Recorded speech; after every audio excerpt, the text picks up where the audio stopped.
Bom dia, pessoal. Sextou finalmente, final de uma semana, né? Uma semana tensa, agitada, que a gente sofreu muito com a história de tarifaço. Enfim, chegamos ao fim dessa semana aqui e houve uma definição ontem pelos Estados Unidos. 68 países vão ser sobretaxados em relações que os Estados Unidos começam a redefinir como sendo um modelo para esse novo mundo que surge a partir do governo Trump. E o Brasil está lá no topo da lista, é o país que vai pagar a maior sobretaxa do mundo, chegando até 50%, mas não sobre toda a pauta de exportações, apenas sobre 35%, o que já significa um número muito grande, com perspectivas de prejuízo e desemprego em vários setores. Portanto, a preocupação continua aqui no Brasil.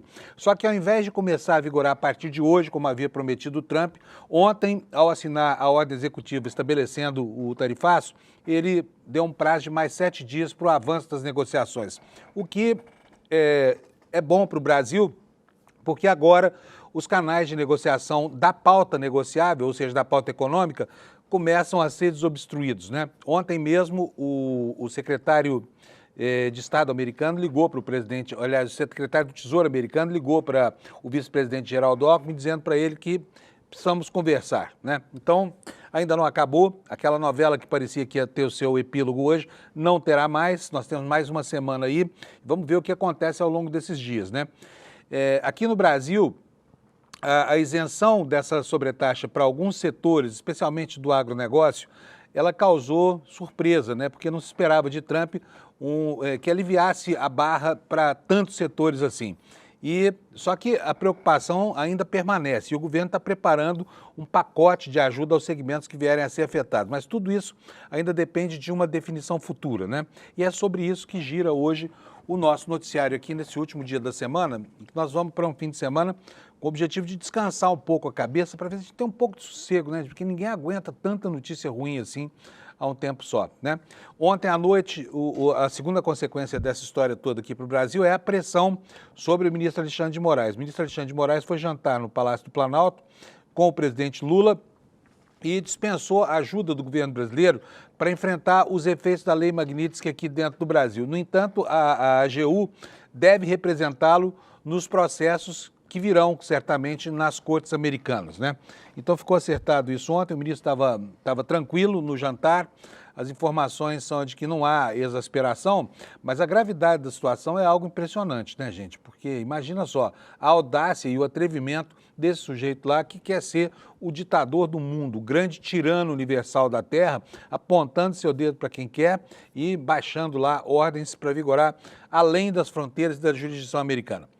Então, bom dia para você que está chegando aqui. O mundo não acabou, o mundo segue, as negociações seguem, né? E vamos ver como é que isso termina daqui a uma semana. A gente sabe que o Trump é um sujeito que se esmera em trair a sua própria palavra, né? Então, as ameaças que ele faz normalmente não surtem consequências. Enquanto isso, empresários americanos, empresas americanas e até o governo brasileiro se preparam para uma ofensiva na justiça americana questionando a constitucionalidade dos atos de Trump.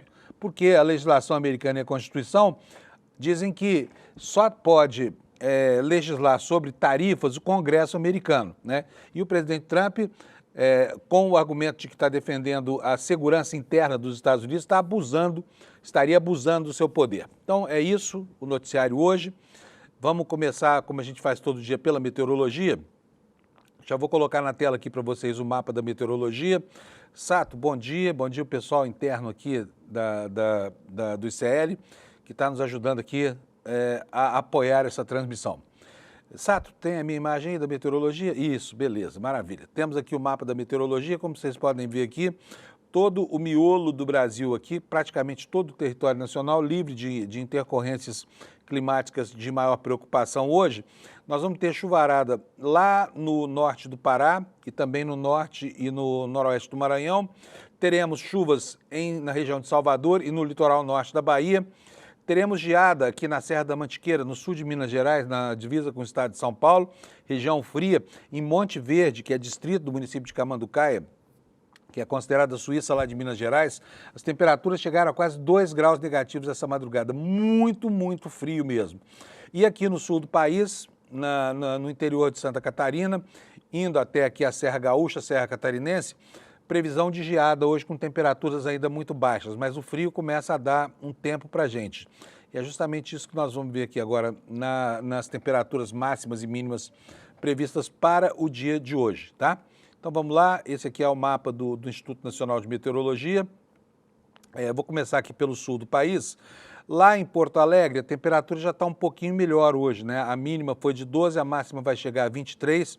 Em Florianópolis, a mínima de 9 graus, mais frio hoje, máxima chegando a 23. Na gelada Curitiba, a geladeira brasileira, 24 graus de máxima hoje, tivemos 8 graus de mínima. Aqui em São Paulo, 9 graus de mínima durante a madrugada, 22 graus de máxima, a temperatura já subiu 2 graus, mas continua muito frio e ventando, que agora, de madrugada, quando eu vim aqui para o ICL, estava uma ventania grande. A mesma coisa que acontece em Brasília. No Rio de Janeiro, a temperatura ainda congelante para os cariocas, foi a 12 graus na madrugada, vai a 26, né? Aqui na região do leste de Minas Gerais e do sul da Bahia, nós teremos aqui possibilidade de geadas nas serras, portanto os motoristas prestem muita atenção aqui, as estradas são perigosíssimas e agora pela manhã, pelo menos, o clima não deve ajudar, tá? Belo Horizonte, 9 de mínima, 26 de máxima, Campo Grande, a temperatura já subiu bastante, está com 17 agora, a temperatura vai chegar até 33 graus. No restante do Brasil, tempo normal. Olha, vamos ver aqui em Salvador. Salvador ainda chove, mas o sol aparece, temperatura mínima de 22, temperatura máxima de 27 graus.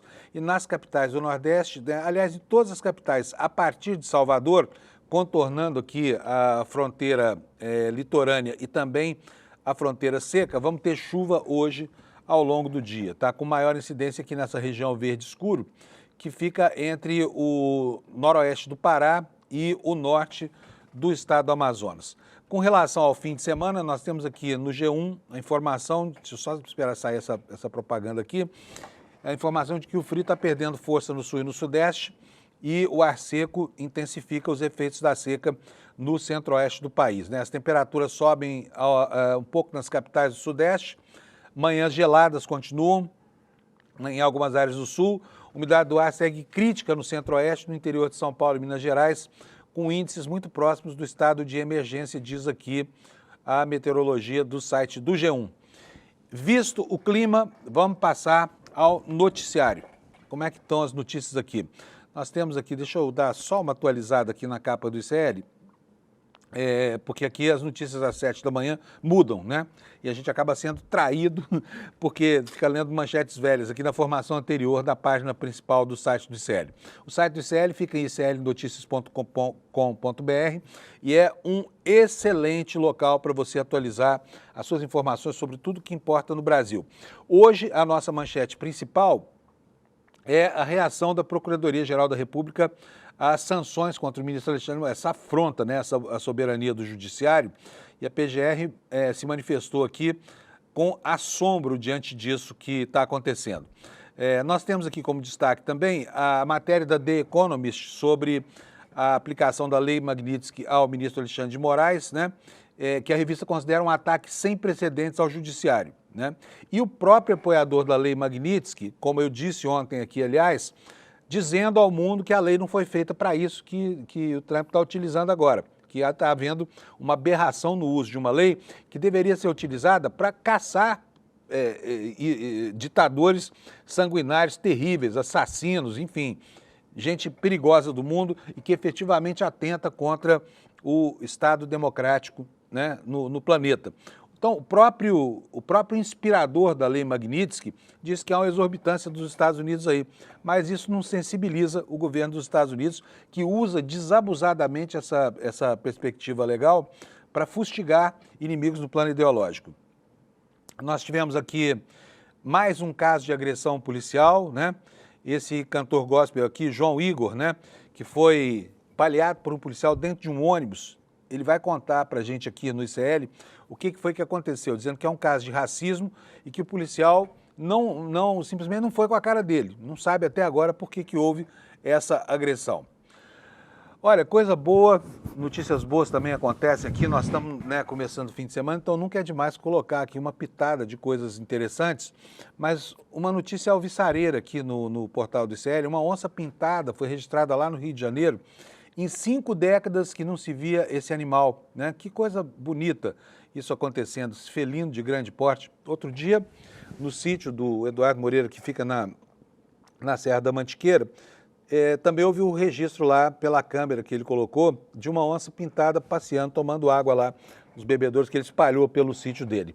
Então, que bom, né? Sinais de regeneração da fauna, um sinal alvissareiro, que mostra pra gente que nem tudo está perdido nesse planeta onde os homens esquecem de dividir o espaço com os donos desse espaço, que são os animais que estavam aí há milhares e milhares de anos, né?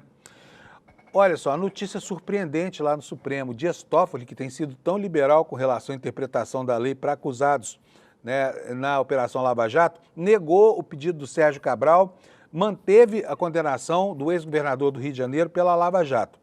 E por último, o último destaque, aqui embaixo da página, Lula deve ir à TV para reagir aos ataques dos Estados Unidos e para reafirmar a soberania brasileira, no que faz muito bem, né? Passou da hora do presidente brasileiro ir lá e usar desse grande canal de comunicação, que são as cadeias de rádio e televisão, para comunicar à população brasileira o que é que está acontecendo, né? E tomara que ele coloque muito bem o problema e mostre que nós estamos sendo alvo de uma campanha muito insidiosa, muito abjeta, movida pelo Bananinha.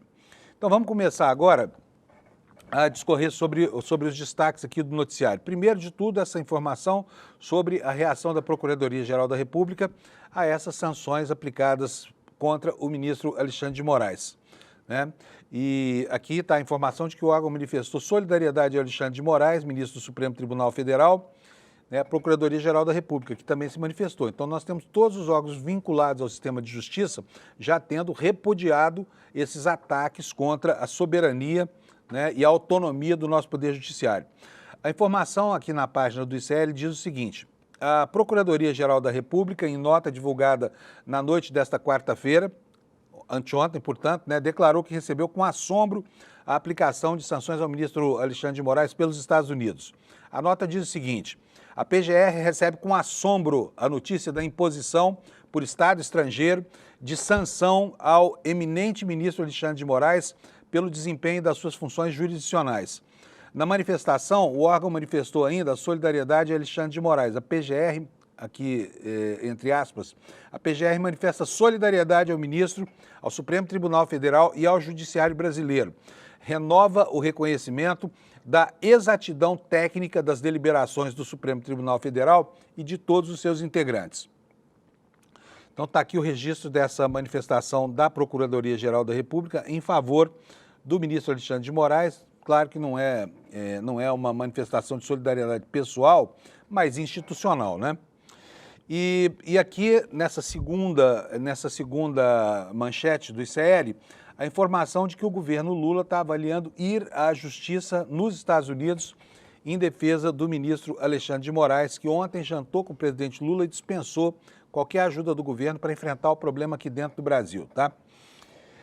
A Kátia Seabra, da Folha Press, nos informa o seguinte: o governo Lula avalia recorrer à justiça americana em defesa do ministro Alexandre de Moraes do Supremo, depois da sanção imposta por Trump, e uma das hipóteses prevê a contratação de um escritório de advocacia nos Estados Unidos para representar diretamente o magistrado. Outra proposta que está na mesa seria levar à Corte dos Estados Unidos uma tese sobre a soberania das instituições brasileiras, incluindo aí o Poder Judiciário. Ministros do Supremo esperam que a reação à sanção de Trump contra Moraes seja capitaneada pelo governo com o uso da AGU e também dos canais do Itamaraty. Integrantes do tribunal passaram a tarde da quarta e também de ontem, quinta-feira, em conversa com ministros e interlocutores do governo para definir como seria a resposta à aplicação da Lei Magnitsky contra Moraes. Dentro do Supremo, há também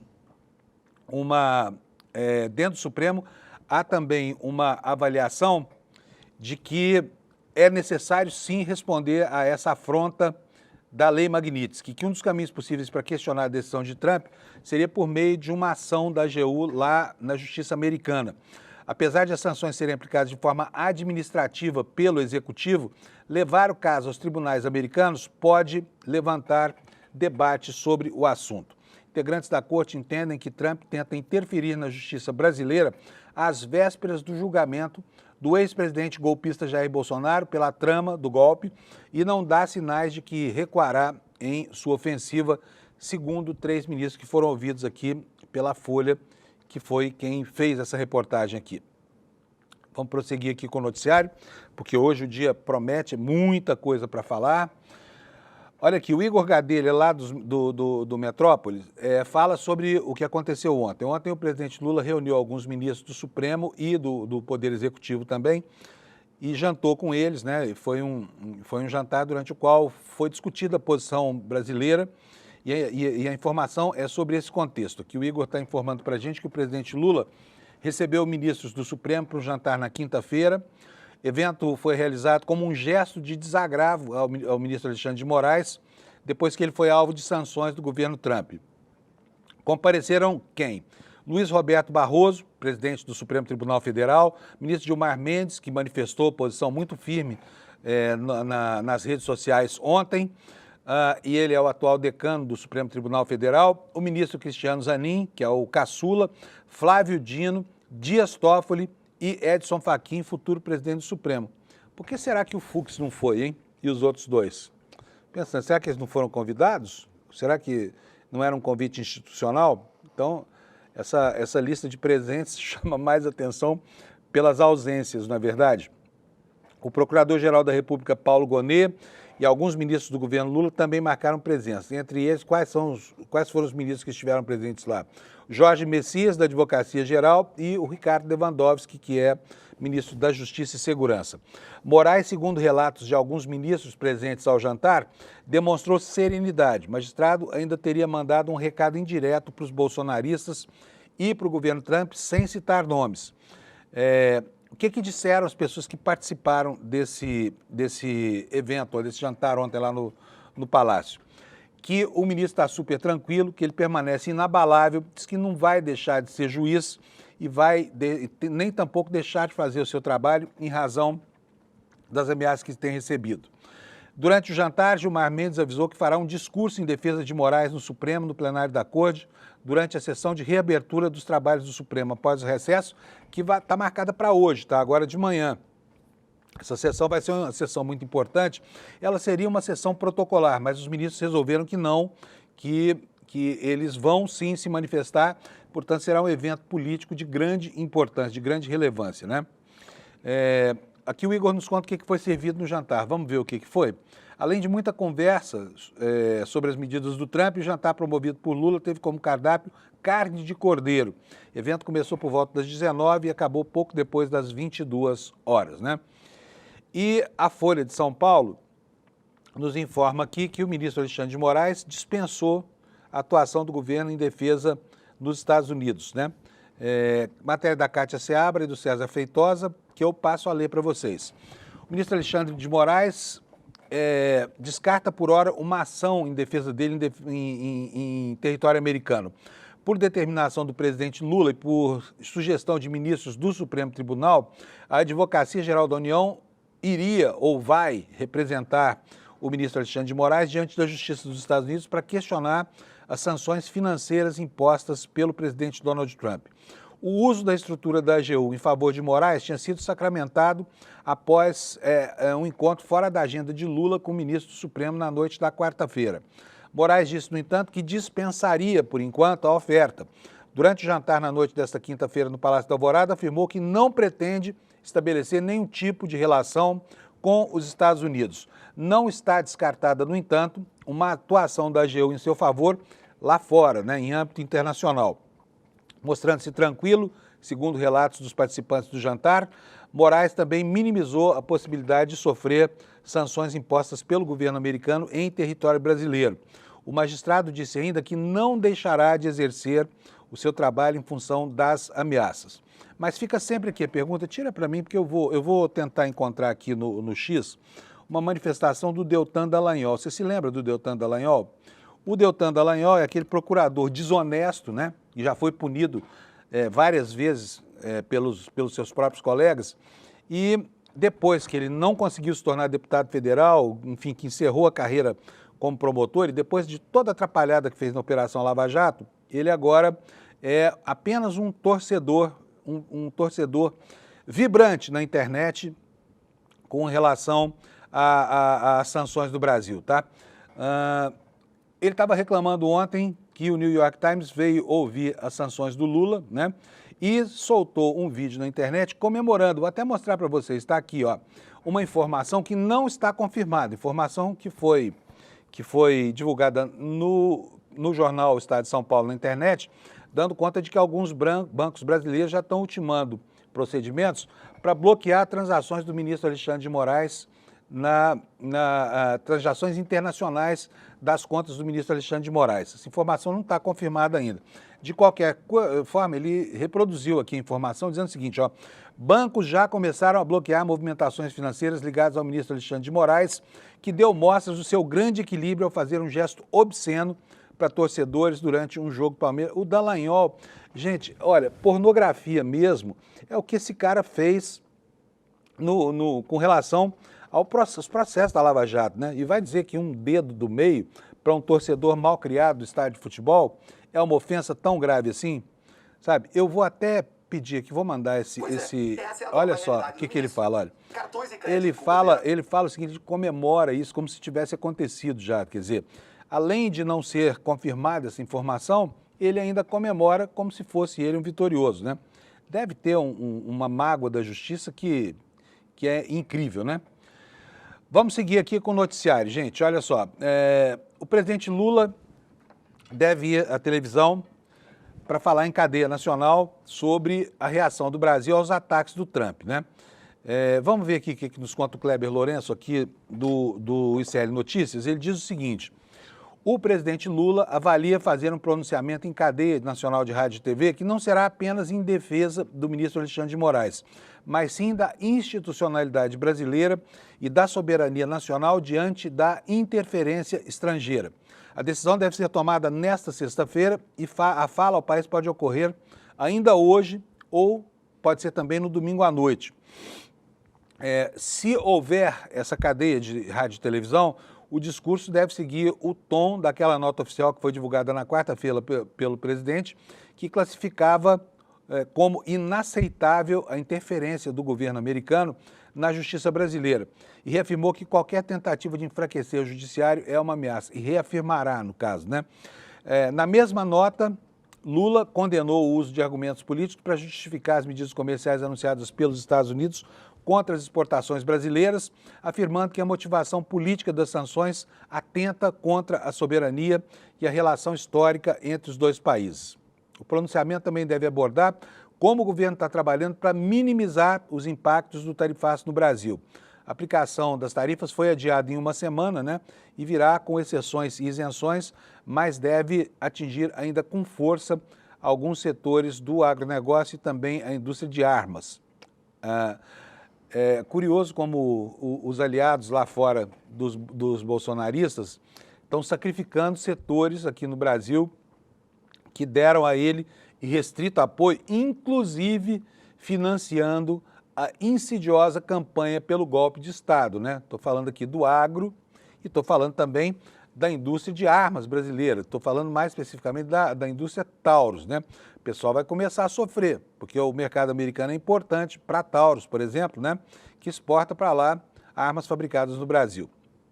A matéria do Kleber também nos informa aqui que essa será a segunda vez que Lula usará uma cadeia nacional. Em meados de julho, ele já havia criticado o tarifaço em rede nacional, mas agora a estratégia é reunir numa mesma fala a defesa institucional, a proteção da economia e a reafirmação da soberania brasileira à frente das pressões externas. Portanto, vamos aguardar, vamos saber se vai acontecer mesmo, se será hoje. Eu, sinceramente, acho extremamente necessário uma comunicação direta com o presidente da República para a população, já que compete a ele liderar esse processo da reação, né?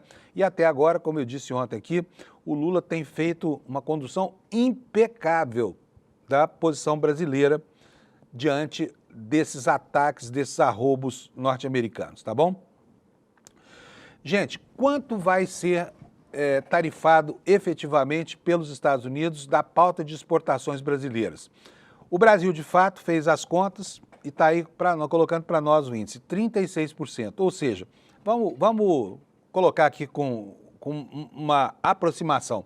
1/3 de cada 3 dólares exportados para os Estados Unidos, 1 dólar será sobretaxado, né? E infelizmente, esse setor vai ficar em uma condição de competitividade muito prejudicada lá em relação a outros concorrentes que sofrem tarifas menores, né? Mas o tarifaço vai afetar, olha, café, por enquanto, né? Eu acho que os americanos não vão querer tomar um café sobretaxado com 50%. Eles prezam o café. O café brasileiro é quase todo o café que eles tomam lá. Vamos lá, as carnes, né? Isso aqui também gera efeito inflacionário. Nós temos mais uma semana pela frente, uma perspectiva de negociação, por enquanto, aberta durante o dia de ontem, né? Então são 36% para os Estados Unidos. Vamos ver o que nos diz aqui o Brasil de fato nessa reportagem. O tarifaço dos Estados Unidos deve afetar cerca de 36% de tudo que o país vende anualmente para a nação estadunidense. O percentual foi revelado nesta quinta-feira pelo vice-presidente Geraldo Alckmin, que também é ministro do Desenvolvimento, Indústria e Comércio Exterior. Cálculo que já leva em conta uma lista com 694 exceções que foi publicada pelo governo dos Estados Unidos à sobretaxação de comércio com o Brasil. Foram excluídos do tarifaço produtos como aço, suco de laranja e os aviões da Embraer. Já a importação de café, carnes, frutas, calçados, roupas e móveis brasileiros por empresas americanas passará a ser taxada em 50% a partir do dia 6 de agosto. A tarifa, na prática, encarece os produtos brasileiros lá no mercado dos Estados Unidos. E só para que todo mundo entenda, quem paga essa sobretaxa é o consumidor americano, né? Porque é nele que o efeito se faz sentir. Mas os produtos perdem a condição de competitividade e os importadores dos Estados Unidos ficam desestimulados a manter contratos de importação. Há produtos muito sensíveis aqui, como, por exemplo, o açaí, né?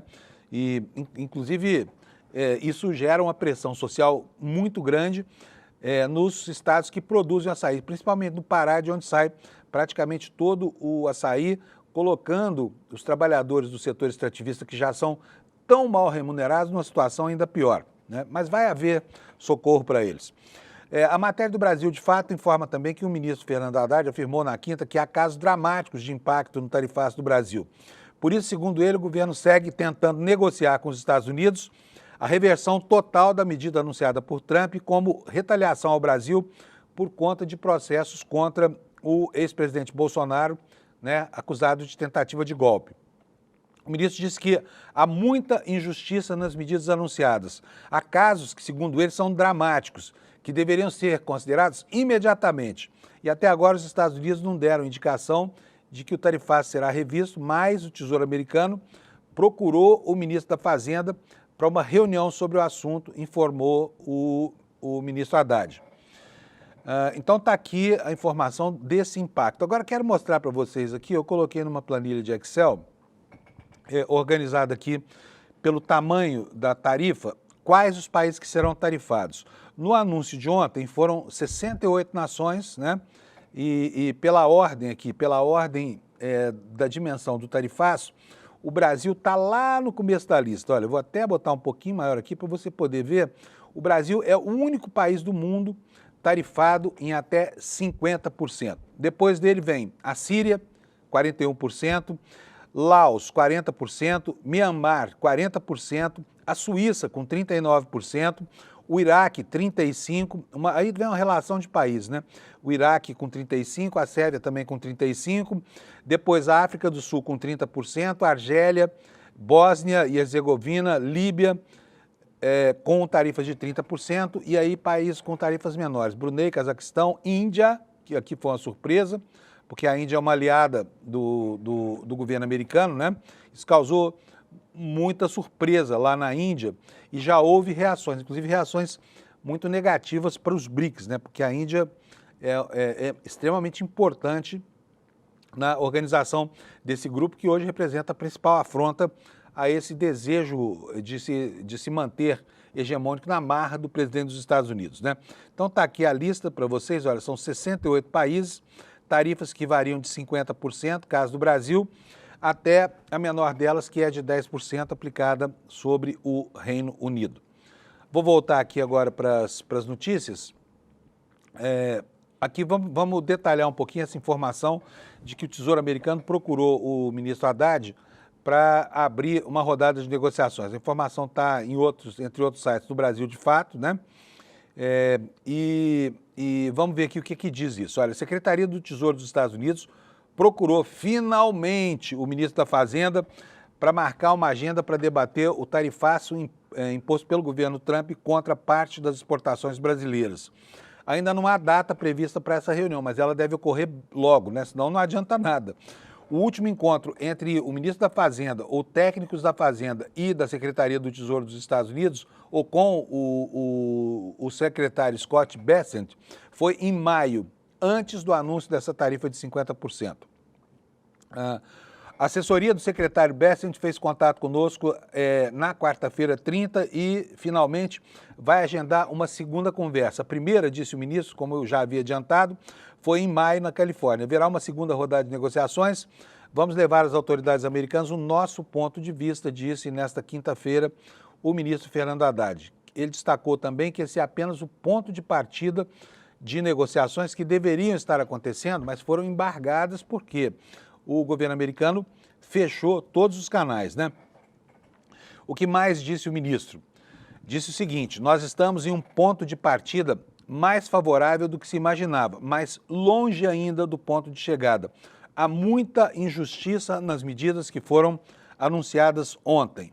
E aqui a matéria explica que cerca de 700 produtos ficaram fora da lista do tarifaço, de 50%, e segundo estimativas, 43% dos valores exportados para os Estados Unidos ficaram de fora. Na verdade, é mais do que isso, né? É mais do que isso, é quase 70%. Bom, vamos tocar aqui, vamos seguir, porque tem muitas e muitas informações para hoje. Está aqui a informação no Valor Econômico, né, sobre essa relação que eu dei, então não vou me deter sobre isso aqui, porque nós já conhecemos aqui a lista, e principalmente os mais afetados, né, entre eles o Brasil, que lidera isso tudo, tá? E o que vai acontecer agora com relação à posição brasileira? Nos primeiros dias, todo mundo, tenho certeza que você, na sua casa, ficou pé da vida com essa história, com o tamanho da ofensa e pensou logo assim, vamos retaliar. Mas eu conversei ontem com duas pessoas do governo e elas me disseram o seguinte, que é muito difícil promover essa retaliação. Por quê? Porque isso sacrifica ainda mais empresas que já são vítimas da sanha dessas tarifas do Trump. Então, não será fácil, porque isso coloca a possibilidade, inclusive, de aumento da inflação num país que já está acossado, né, com relação ao controle da sua inflação e que já tem juros estratosféricos como o Brasil, portanto, está no limite da sua capacidade de interferir na dinâmica do processo inflacionário, né? E por isso o governo agora, nos informa aqui o jornal o Globo, dá ênfase nas negociações. Portanto, a retaliação que provocaria tantos efeitos danosos aqui, pode ficar em um segundo plano. Nós temos a lei, temos a justificativa, temos tudo, mas será que vamos usar? Essa é aqui a grande questão. O que nos conta aqui o jornal O Globo sobre isso? Após o recuo parcial dos Estados Unidos no tarifaço ao Brasil, o Palácio do Planalto quer insistir na negociação com o governo Donald Trump. Embora medidas de retaliação não estejam completamente descartadas, são tratadas em segundo plano, uma vez que a expectativa é de conseguir avançar em melhores condições para setores afetados por essa sobretaxa americana. Na tarde de anteontem, de quarta-feira, Trump assinou uma ordem executiva determinando a aplicação da tarifa de 50%. Desconsideradas as tarifas específicas, 35,9% das exportações foram diretamente afetadas pela medida, quase 36%, como eu falei mais no início do programa. O presidente americano ainda determinou que a medida começará a valer em 7 dias e não nesta sexta-feira, concedendo, na prática, mais tempo para negociar termos mais favoráveis para produtos que não escaparam do tarifaço, como, por exemplo, o café, as carnes e os pescados. E ontem, entre os empresários, não havia ninguém capaz de fazer uma aposta segura de que essas tarifas, principalmente sobre café e carne, serão mantidas, né? Por quê? Porque isso afeta a economia americana, afeta o consumidor americano. O consumidor americano preza o café, precisa da carne. Os Estados Unidos consomem uma quantidade enorme de dianteiros dos bois abatidos aqui no Brasil, que é a carne preferida por eles para fazer hambúrguer, né, pela indústria alimentícia de lá.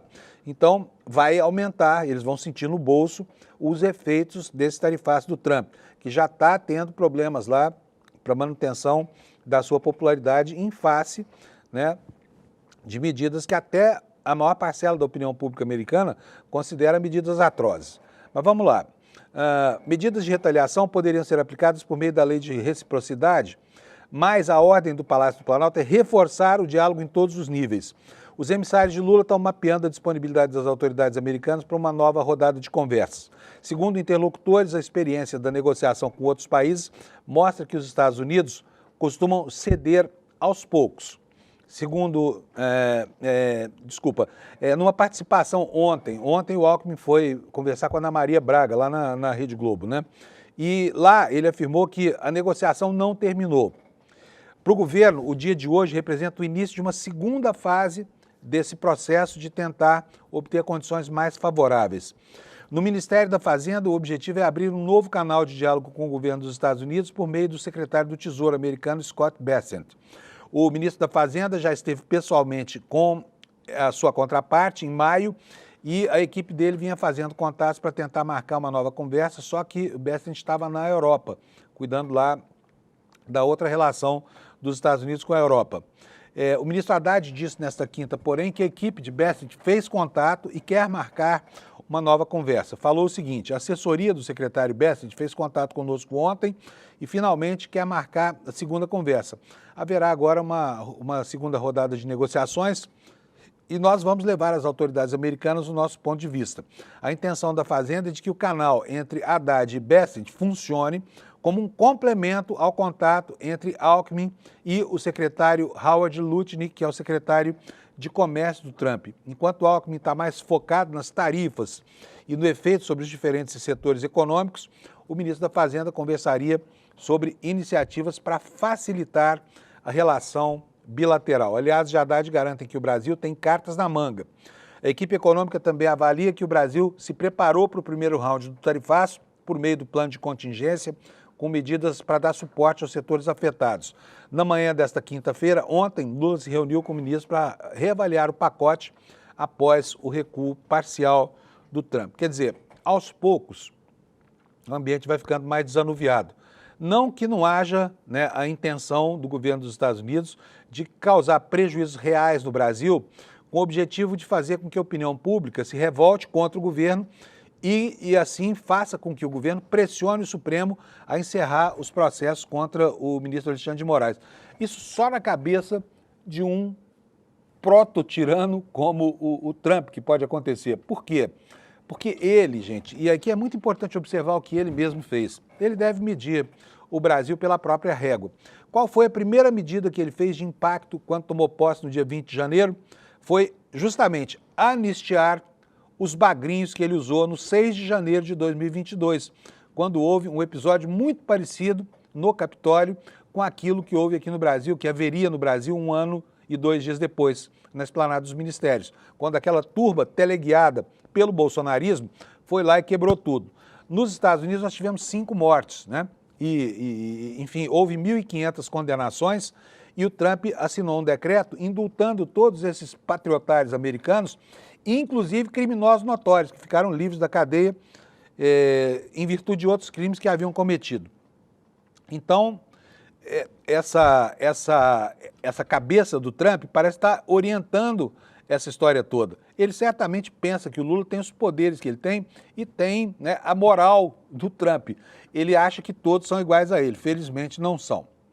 Vamos tocar aqui o barquinho. Como é que vai ficar o socorro para as empresas atingidas pelo tarifaço? O governo vai acolher essas empresas. É algo muito parecido com aquilo que aconteceu durante a pandemia, né? Porque também aqui há uma situação de emergência nacional para evitar, inclusive, um efeito cascata decorrente das dificuldades setoriais que essas tarifas certamente trarão. A matéria do jornal O Globo nos conta que o socorro do governo a empresas atingidas pelo tarifaço deve incluir um benefício atrelado ao salário mínimo. Como é que vai ser isso? O jornal nos conta que, para preservar os empregos nos setores mais afetados pelo tarifaço, o governo federal avalia replicar o modelo adotado no socorro ao Rio Grande do Sul, depois das enchentes do ano passado. A ideia é ampliar o apoio financeiro RS, Programa Emergencial, que concedeu 2 parcelas de um benefício no valor de um salário mínimo aos trabalhadores das empresas prejudicadas, e assim o empregador complementaria o restante do salário do empregado. Isso aliviaria, né, a folha de pagamento das empresas. Esse auxílio seria pago diretamente ao trabalhador com vínculo formal, inclusive aprendizes e estagiários, assim como pescadores artesanais. Em contrapartida, o empregador precisaria manter o emprego pelo dobro do período de vigência das parcelas, ou seja, por 4 meses. O objetivo da medida é preservar o poder aquisitivo dos trabalhadores, sobretudo dos trabalhadores de mais baixa renda. O apoio financeiro foi inspirado no benefício emergencial criado durante o governo Bolsonaro durante a pandemia. O BEM permitia a redução de salário para trabalhadores com renda acima do piso nacional, vinculada a uma diminuição da carga horária. No formato estudado pelo governo Lula, as empresas afetadas precisariam aderir ao programa e comprovar perdas no faturamento devido à queda das exportações para os Estados Unidos em função do tarifaço. O decreto editado por Trump na última quarta implementou tarifa adicional sobre, aqui o jornal aproxima, sobre 40%, na verdade são cerca de 36%, né?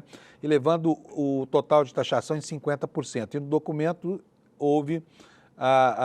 foram relacionadas 694 exceções. Já outros produtos como frutas, peixes, carnes, têxteis e calçados deverão sim ser sobretaxados, com impacto na atividade econômica e também no nível de empregos, o que seria um desastre, né? Vamos dar uma olhadinha agora nos jornais do mundo, para que você saiba como é que isso está sendo mostrado para a opinião pública, começando aqui pelo New York Times, que é o maior jornal dos Estados Unidos.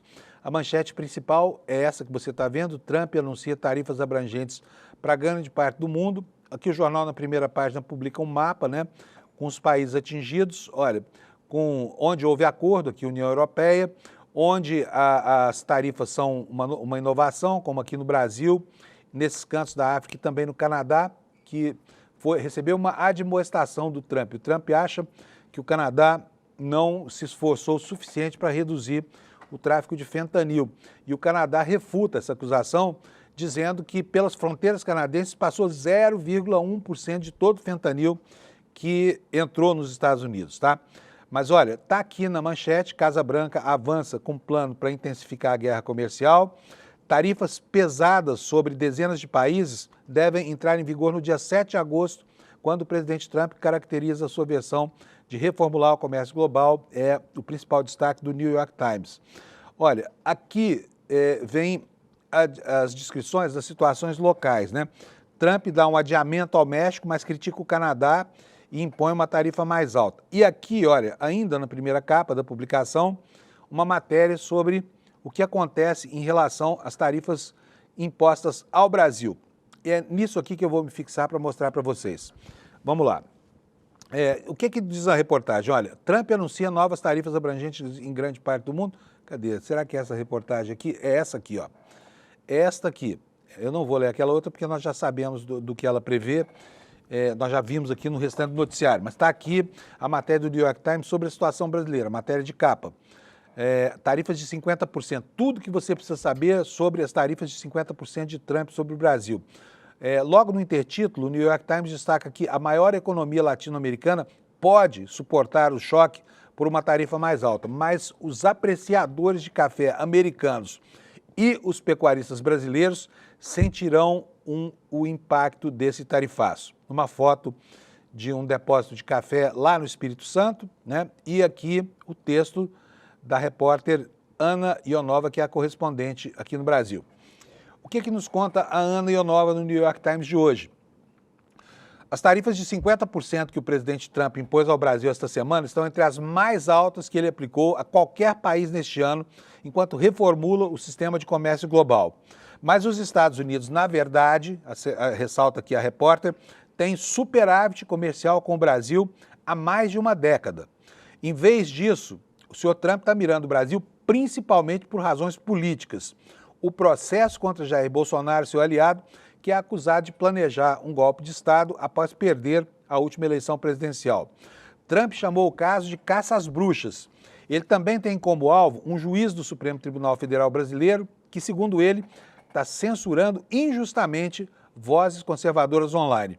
No entanto, as tarifas foram suavizadas por centenas de exceções, incluindo algumas das exportações mais importantes do Brasil para o mercado americano, o que pode tornar o seu efeito sobre a economia brasileira menos severo. Ainda assim, diz a reportagem, os impostos afetarão bilhões de dólares em mercadorias e, se permanecerem em vigor, causarão sofrimento a ambas as nações.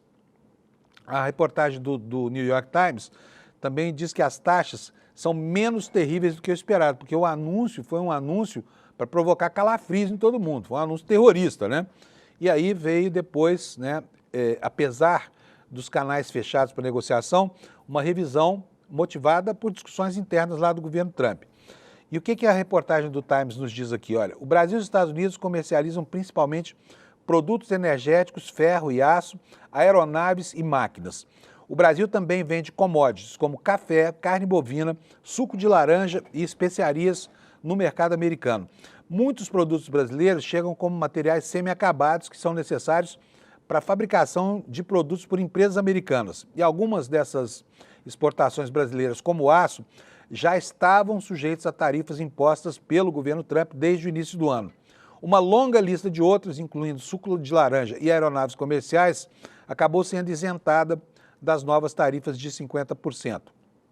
E aqui o jornal começa a reproduzir a opinião de líderes empresariais brasileiros e de acadêmicos que estudam a economia, né? E fala o seguinte, olha, entre aspas aqui, declaração do professor Paulo Feldman, da Universidade de São Paulo. Na verdade, não foi tão ruim quanto temíamos. Nos deu até uma sensação de alívio, disse o professor Feldman. E a reportagem ressalta que o Brasil precisa decidir se aplica suas próprias tarifas retaliatórias aos Estados Unidos, que são o segundo maior parceiro comercial, logo atrás da China. E, por enquanto, o país parece estar adotando uma postura menos conflituosa. O presidente Lula deixou claro que o Trump não pode interferir em assuntos internos do seu país, mas disse que o Brasil permanece aberto a negociações comerciais, nos conta aqui o jornal The New York Times.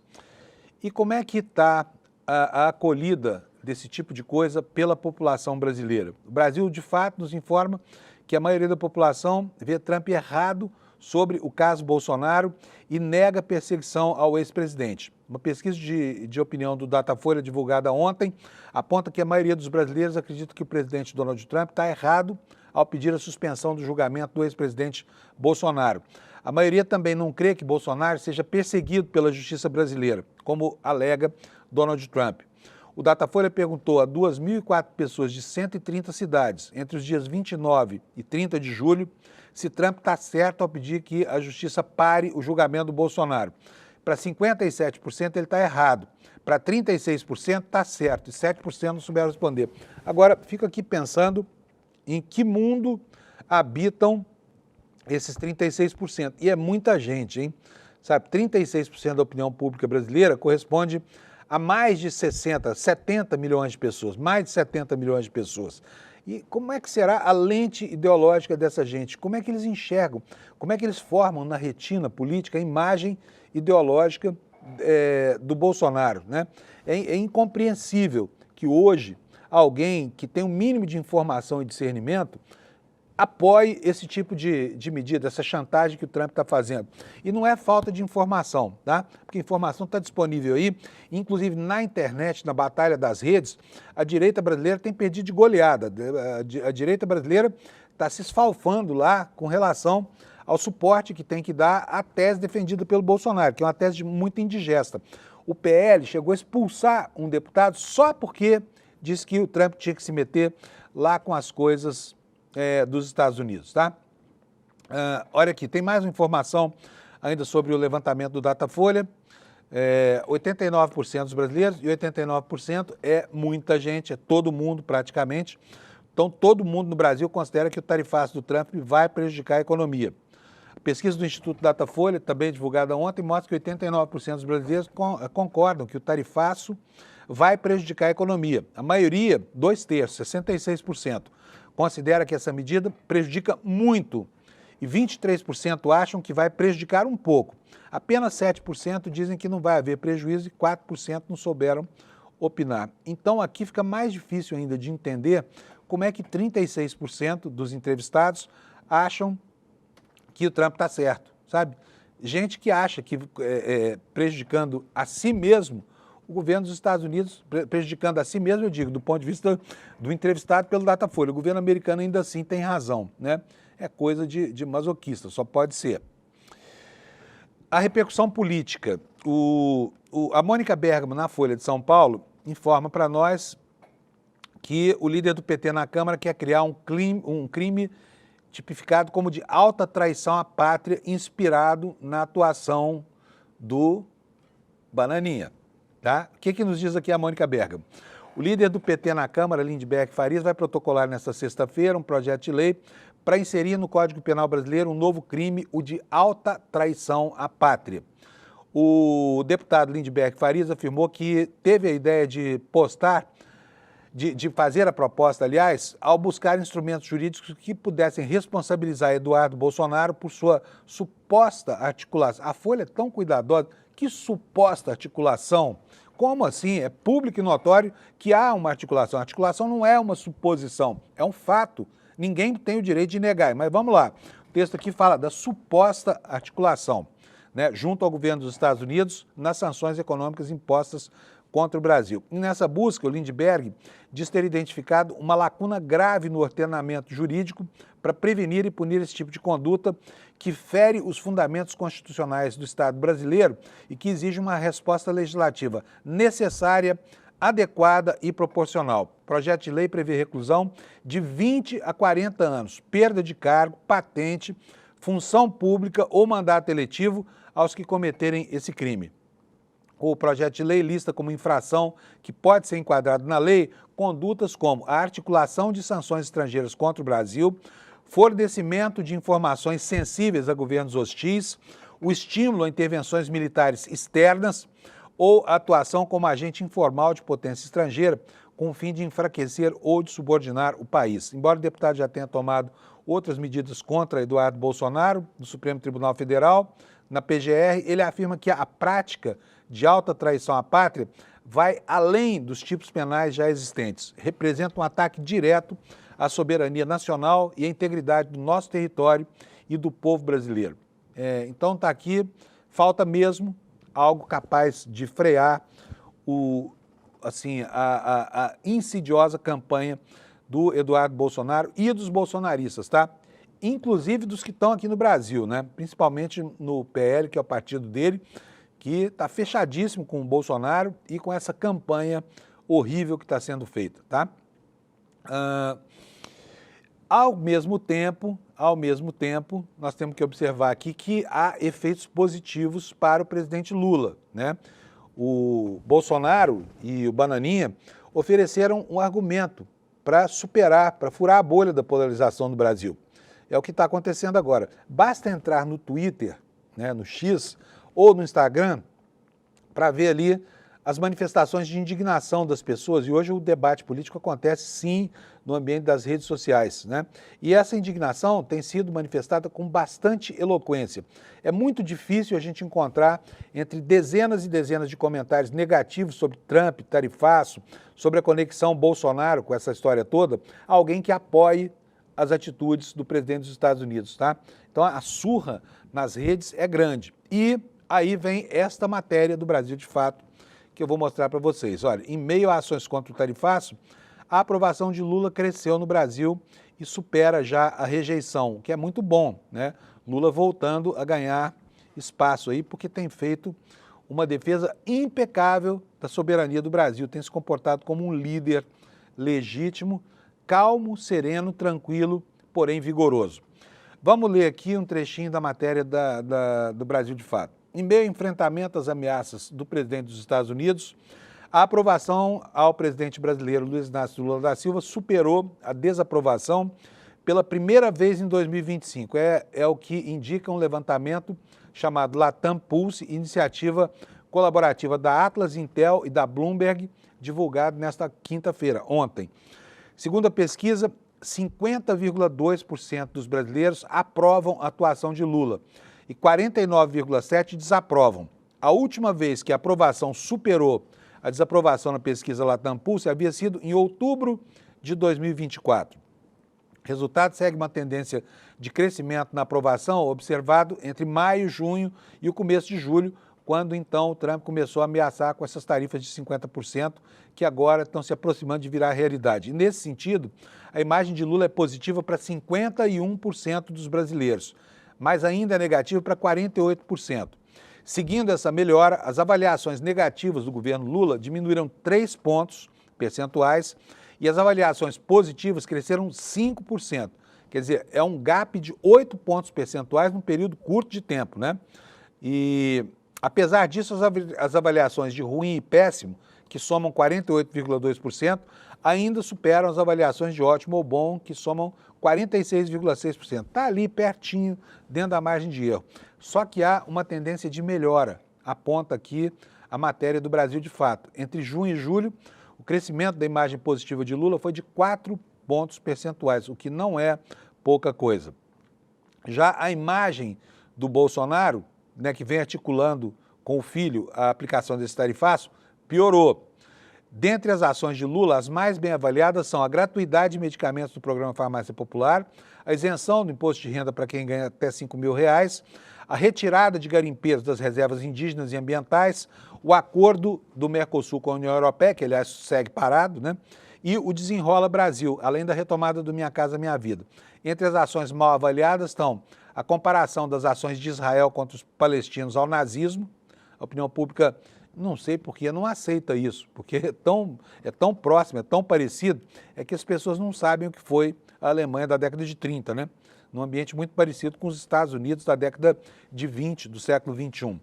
A retirada de empresas públicas do programa de privatização, o aumento do imposto sobre operações financeiras e a chamada taxa das blusinhas. Portanto, é um passivo que vem sendo atualizado desde sempre, tá?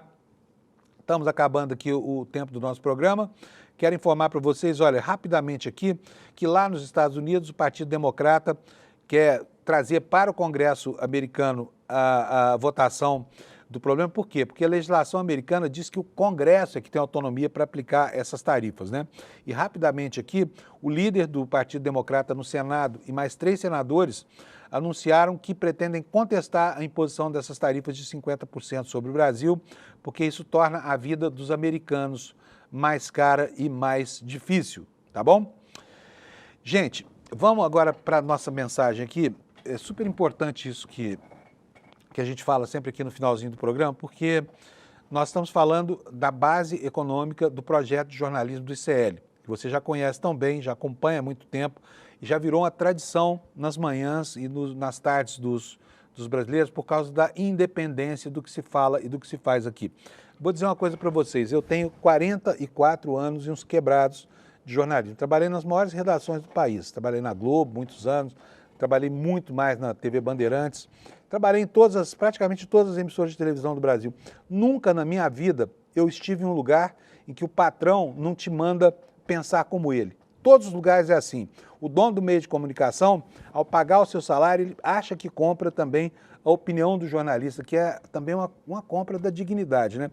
Pois aqui no ICL não acontece nada disso, tá? E como é que se armou a estrutura econômica, que é determinante para a organização desse ambiente? Porque aqui não há publicidade, aqui não há lobby de anunciante mandando a gente falar isso ou aquilo. É muito bom esse ambiente de liberdade. Nunca recebi uma ordem aqui, fale isso, fale aquilo, pense isso. Então, para que você possa nos ajudar a manter esse nível de independência, é muito importante que você preste atenção a essas oportunidades de colaboração entre você e ICL. Compre os nossos produtos aqui, participe de campanhas como essa do ICL Eterno. Essa é uma campanha muito importante, porque ela vai significar, além da consolidação dessa linha, a ampliação, inclusive o surgimento de coisas que são muito grandiosas, o Centro Cultural do ICL, enfim, são muitas obras. Você já sabe de todas as novidades que foram apresentadas pelo Eduardo Moreira, né? E hoje, para quem não conheceu ainda, vai haver a reprise do ICL Eterno, uma nova oportunidade para você avaliar se quer ou não contribuir com a manutenção desse espaço de informação, que é um verdadeiro espaço da esfera pública. Para isso, icl.com.br/reprise, você pega o seu convite e prestigia a gente conhecendo as novidades. É só para conhecer, tá? Não precisa comprar nada e nem é só para o pessoal que já apoia o ICL. Desejo para você um ótimo fim de semana. Segunda-feira nós vamos estar aqui, né, com tudo em cima para poder saber como é que ficou o mundo ao longo do fim de semana que vem aí. Bom fim de semana para você, aproveite o restinho de inverno rigoroso aqui no Centro-Sul e a gente se encontra na segunda às 7 da manhã. Tchau, obrigado pela audiência. Título ICL Eterno, o documento que te comprova o seu vínculo vitalício com a maior comunidade de conhecimento independente do Brasil. Acesso ilimitado a todos os cursos e conteúdos. Participação vitalícia em todas as novidades que o ICL lançar. Apoio na construção dos nossos sonhos. Seu nome eternizado como apoiador do ICL. Não é assinatura, não é renovação. É conhecimento para você e para sua família para sempre. ICL Eterno, porque o conhecimento liberta para sempre.